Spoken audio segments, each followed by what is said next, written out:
Hello everyone, my name is Pixlriffs and welcome back to the Skyblock Survival Guide. I hope you guys are having a good day. Today, I am back here in the Skyblock world and I want to thank everybody who posted a comment on the last video explaining why, oh why, the Guardians out there gave me such a foreboding message when I first got mining fatigue there in the Ocean Monument. As you may recall, when we went out there, we got the message, do not kill the Elder Guardian. Yes, it says Guardian and not Guardian, but I will forgive that.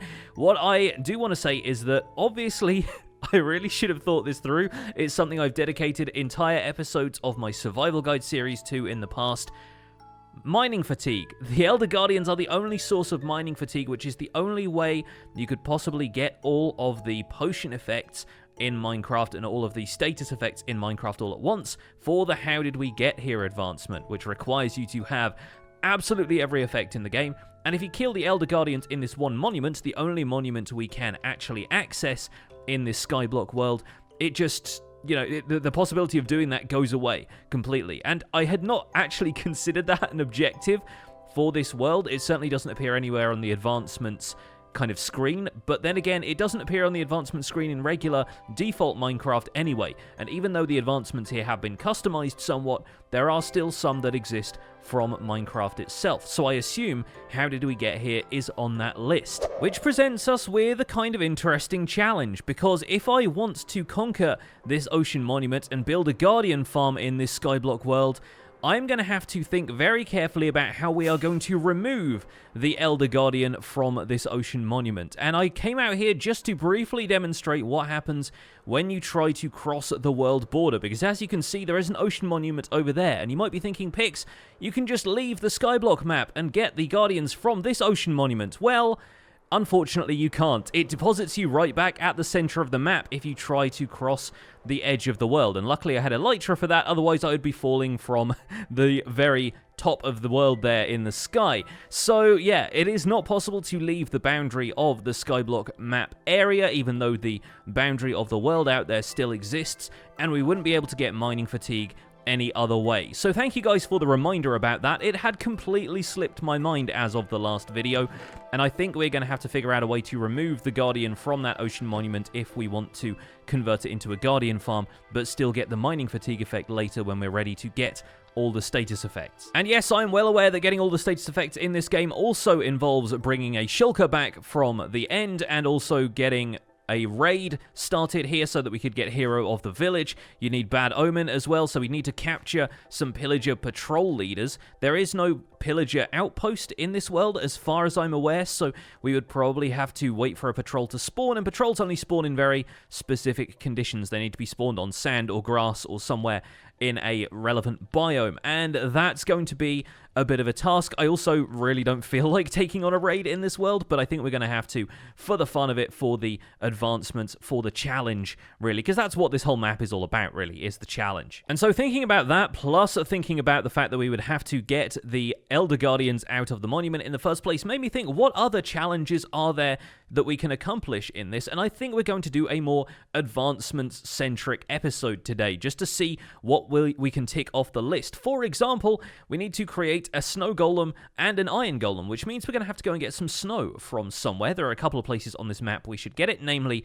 the snowy taiga biome that we have out there, and we have more than enough pumpkins and more than enough iron to make both golems if we want to, so we can tick that off the list maybe. There is also getting a stack of emerald blocks, which is probably a little bit grindy and would require trading with my villagers over multiple days, but it could be done. We don't have a cartographer that we can get a treasure map from yet. We've already found both the mansion and the monument, but I'm sure we will be able to get a map from one of them.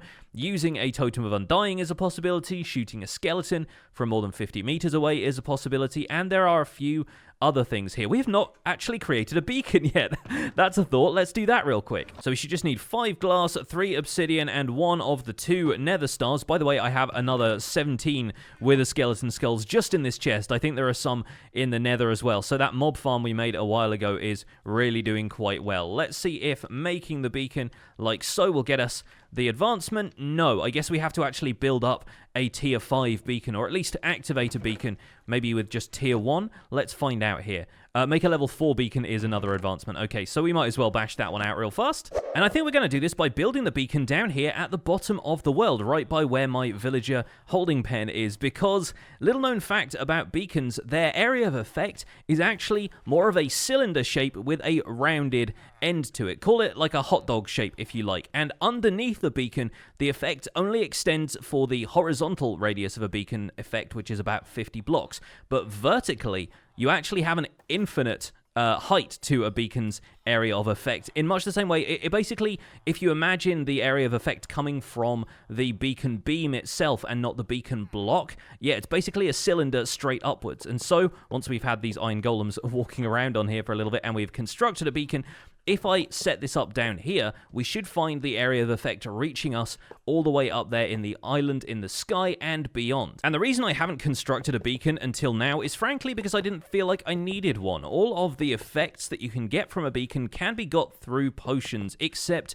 for haste. And to be honest, out here in the void, not a great deal of need for haste mining. So I hadn't really considered making a beacon up until this point, but of course, it's an advancement, so we might as well get it today. There we go, beacon goes in at the top. Let's switch this thing on, and we got both goals at once. Awesome stuff. So I think the best thing to do is going to be to give us maybe resistance and regeneration, just in case we happen to encounter anything a little bit nasty. I think that's probably going to be the best set of effects to get. Because what are our alternatives? Strength, I mean, not really going to need that now. We've got a decent sword and axe and so forth. Jump boost and speed, I'm a little bit worried about because they might lead to me making a couple of mistakes and leaping into the void. And of course, haste, as I mentioned, not really something we're going to need. However, a little bit of extra defense and regeneration really isn't going to hurt, just in case I take some damage from something. Maybe if we do that raid a little bit later, and I will be able to regenerate my health a little bit faster if I need to. Also, maybe if I take some fall damage or something like that, which seems like the most likely place for me to take damage from at this point with all the flying around with Elytra, hopefully the effect of that will be lessened as well. And all we need to do is make sure that this block up here remains completely transparent so that the beacon beam can extend to the sky, and we will be able to get the effect wherever. As you can see right now, if I open my inventory, all of the effects there are regenerating, even though we are over 50 blocks above the beacon block itself. So with those taken care of, yes, a Furious Cocktail is there, although spelt a little bit strangely, and I think we'll probably find that How Did We Get Here is an extension of that. It's just a secret advancement for now. Bringing a Gus to the overworld and then killing it is going to be a bit of a struggle, but there are, a bunch of different things. Wart Farmer, that's probably for 64 blocks, because it wants us to get 64 of a lot of stuff. Having a full stack of that is kind of what makes sense here. We haven't tried getting a stack of sea pickles yet, and I think the only way of getting coral blocks is by combining some of these coral fans in a 2x2 or 3x3 crafting recipe, or buying the blocks from the wandering trader, who has not shown up on this island for a little while. So I think we could try farming a few more tropical fish today to see if we can get some of those and craft ourselves a coral block. But if we can't, that's not the biggest deal in the world. We'll wait for the wandering trader to show up. There are a few other farming things. Now we have beets. We can craft the beets and beetroot soup that we need. We can also probably get some pumpkins if I stop trading them with farmers for a while. And bread seems like something we could knock out just by harvesting the wheat that I've got here on this little patch of farmland. Let's see how much 24 wheat will get us. That gets us 8 bread so far. Do I have a couple more bread lying around? Is there some wheat here in this chest? There is 5. Okay, so close. Let's just bone meal a little bit more here. And that's 6 more wheat, which should add up to 10 loaves of bread. There we go. We are officially a baker. Finally. Feels like we should have got that advancement a long time ago. Looking at the other stuff we've got in here, we can make a stack of dirt, which is nice and easy to obtain if we just compost a few more things. We could make torches, bookshelves, and paintings. I've certainly made all of the bookshelves. I've definitely made a lot of the torches, and the paintings I haven't made, but that just requires wool and sticks, so that's not the biggest deal. 64 logs of every type. Again, my deficiency in dark oak is a bit of a problem there, but having a look at some of these, getting every color of dye possible is very much doable at this point, because if you'll remember, we have an ink farm, and ink is one of the harder things to acquire, but take a look at that. We have a few stacks of ink in here just from some of the time I've spent AFKing at the husk farm here, where we've been getting little bits of sand. So I'm going to take all of this ink back to the central island. We might even want to craft some of this into dark prismarine a little bit later, so I'm not going to use all of it, but of course that will allow us to get the black dye as well as grey and light grey if we need to colour some blocks with it, because the advancements immediately attached to that are to get every colour of wool, concrete, and terracotta. Now, the concrete shouldn't be too much of a problem. We can get sand and gravel quite easily from husks and from zombies.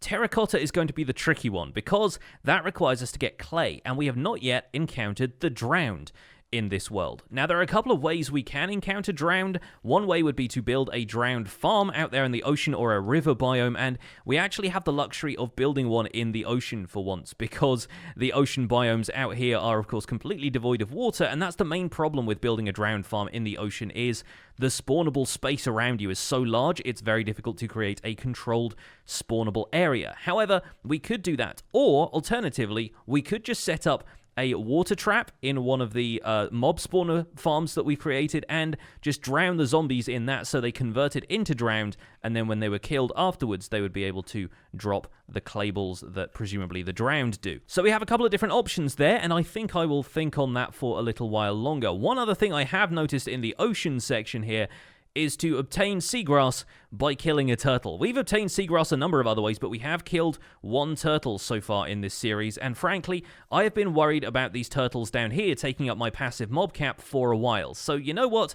I think it might be time to swoop down here and kill a few of these turtles. A shame though it is to do it. We do have 8 turtle eggs left in here. Just holding on to 2 seagrass isn't enough to get the advancement. We will have to, unfortunately, dispatch a couple of these turtles.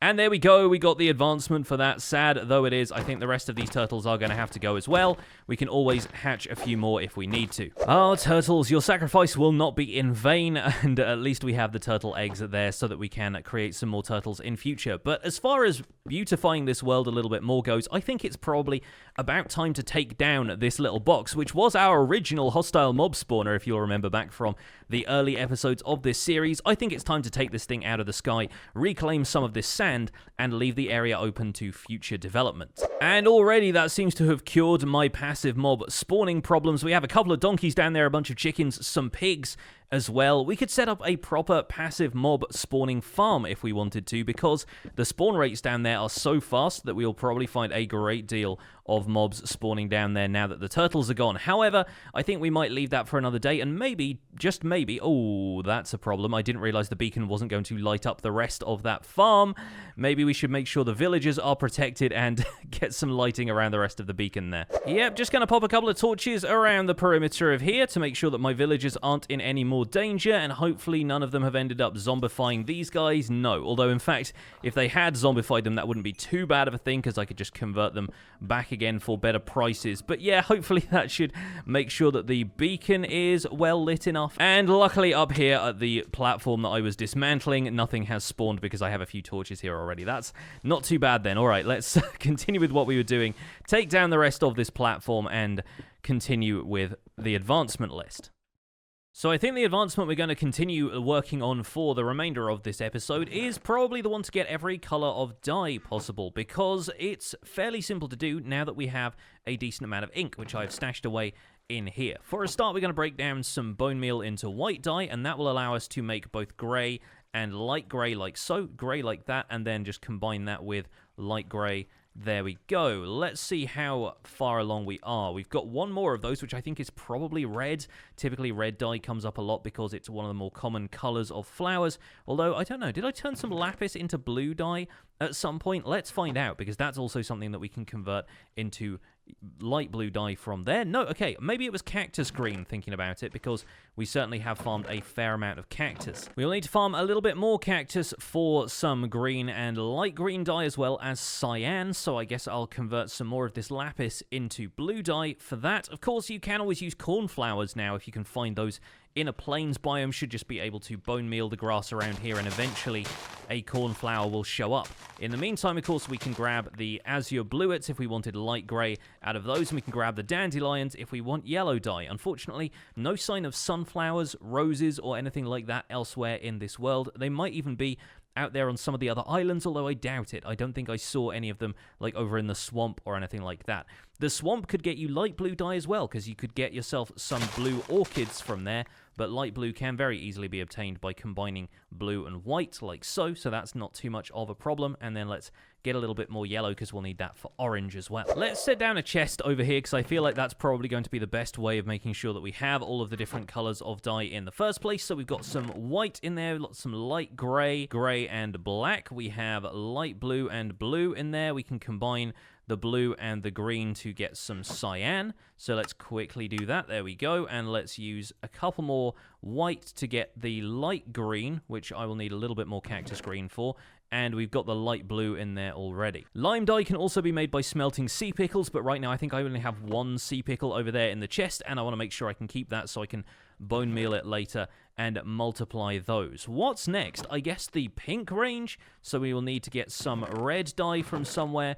If we have plenty of poppies in there, of course, from the iron farm, so let's grab the rest of those. So we can make pink out of white and red. We can make orange out of red and yellow. And a little bit more blue dye from this will allow us to make both magenta and purple. And I think that is us pretty much done at that point, until maybe we need to get one more. And of course, that's going to be brown, which somewhere around here we should have cocoa beans. Did they end up in this chest? I'm fairly certain we got those from the jungle biome a while back, and I cannot... Yep, there they are.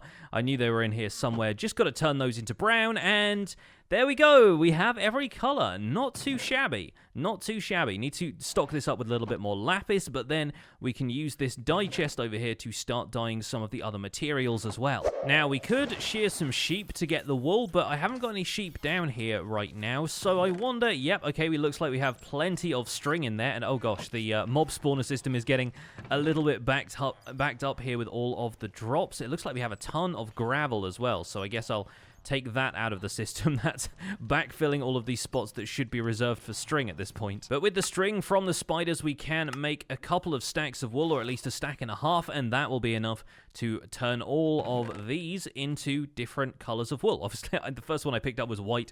It starts off white, you fool. And eventually, all of our options should whittle down until we just have the last few left. Cyan there, and green there. Not bad. Okay, so that is, yeah, the first 16 of that done. I think we had 4 colors of wool in here already, simply from the 4 colors of sheep that are commonly spawned naturally in the world. So there we go. We have all of that colorful wool that we can pop in there. I feel like making some sort of monument to this. That might make sense. Let's put that over here by the nether portal, and we've got a 4-block wide section there, which we can just start to fill up with all of the different colors of wool. Do a 4x4 square up here, which will have every single color of wool in it. There we go. Not too shabby. Little patchwork quilt over here by the nether portal. I kind of like that. It's kind of nice to have something looking solid and artistic in the world, and I guess we'll probably have to throw a couple of torches on the edges here to make sure this doesn't spawn anything either. But I think it's nice to have a physical representation of our achievements, and that is 1/3 of the way towards having all the different colors of material. I presume when it says terracotta in here, it means stained clay rather than glazed terracotta, but I guess that's something we're going to find out. My next big question is there enough snow out here to generate enough snowballs that I can make myself a snow golem? I'm going to take the lid off of this and find out. It looks like there might just be enough, which is good because it means we can generate a little bit more snow and replace this if we want to. Let's dig this up. There we go. We got 8 snowballs with 1 snow layer left. Let's quickly make our way back to the island, and that will at least mean that we don't have to go farming snow naturally by letting it rain in a biome where snow would fall instead of rain. So let's quickly head back here. And something I have learned about snow golems, I've been doing a little bit of snow farming stuff recently in my survival guide series. Snow golems will actually only produce snow layers if they are above Y64 in a biome which is not explicitly a cold biome, like a snow plains, tundra, or a mountain biome. So we are going to have to make sure that if we set up a snow farm over here using a snow golem, we are above Y level 64. So I think we may as well do that over here by the house. What elevation are we at? Y65. Okay, great. So I think here should be a good enough place to do that. And we're going to do the usual thing of boxing off an area where the snow golem is going to stand. We can remove the light source from this in a second, and the one thing we will need to make sure of is that it has a block above its head, so it's not going to die if there is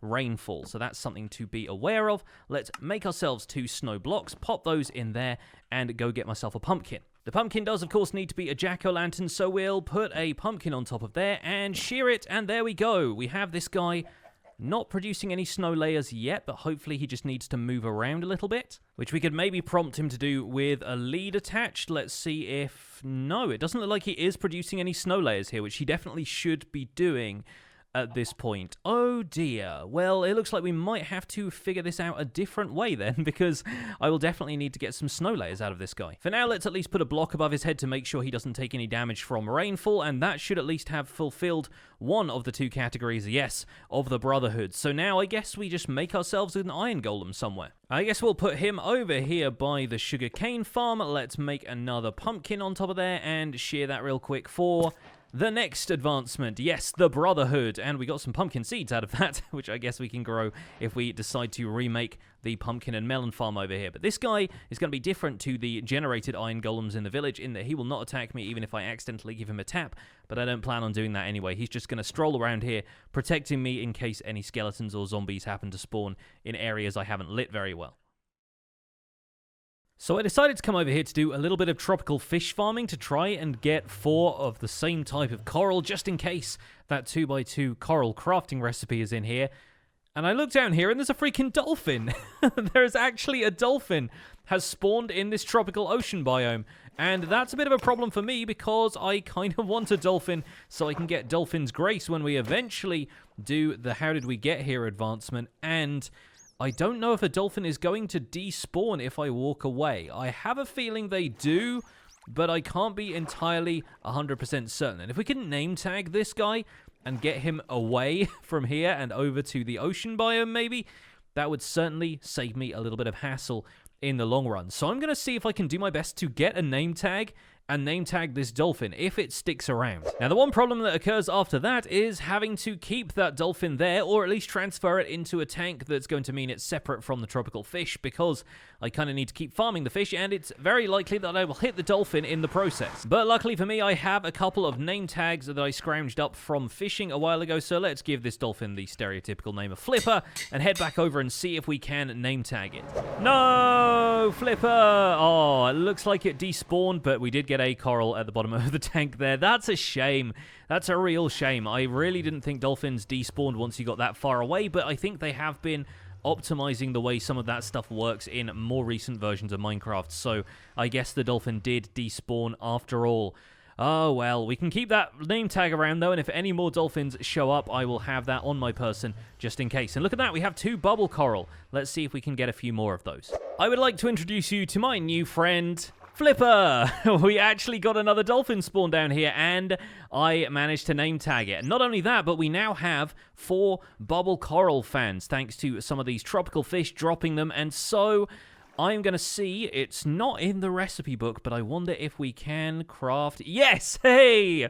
We got one! We got a bubble coral block, and that has unlocked the recipe for that in the recipe book as well. That should hopefully mean that when we head back to the central island, we can start farming sea pickles for that extra advancement, and I think that is probably where we will end up leaving it for today. We've made some progress, though.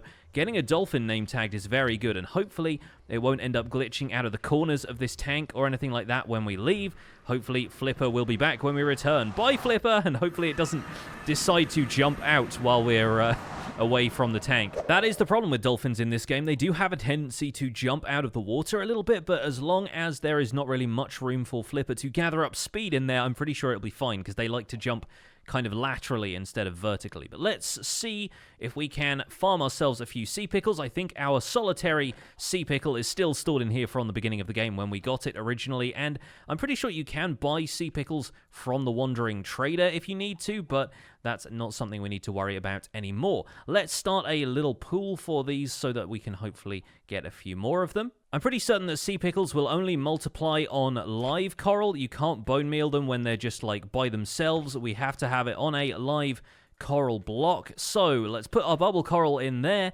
It's not going to die when it's got direct access to water, and now we can bone meal it to get more sea pickles. Yes, exciting times. Now we just have to repeat this process over and over again until we have enough sea pickles to get a full stack. Unfortunately, we can't do it more than one block at a time because we only have one coral block, but yeah, at least we'll be able to get multiple sea pickles out of the bargain. Oh, 63, we were so close. Yep, there we go. We are the Pickler.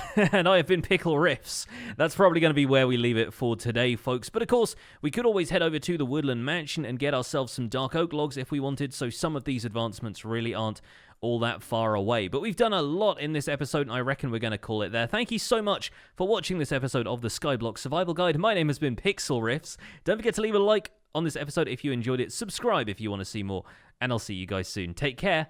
Bye for now.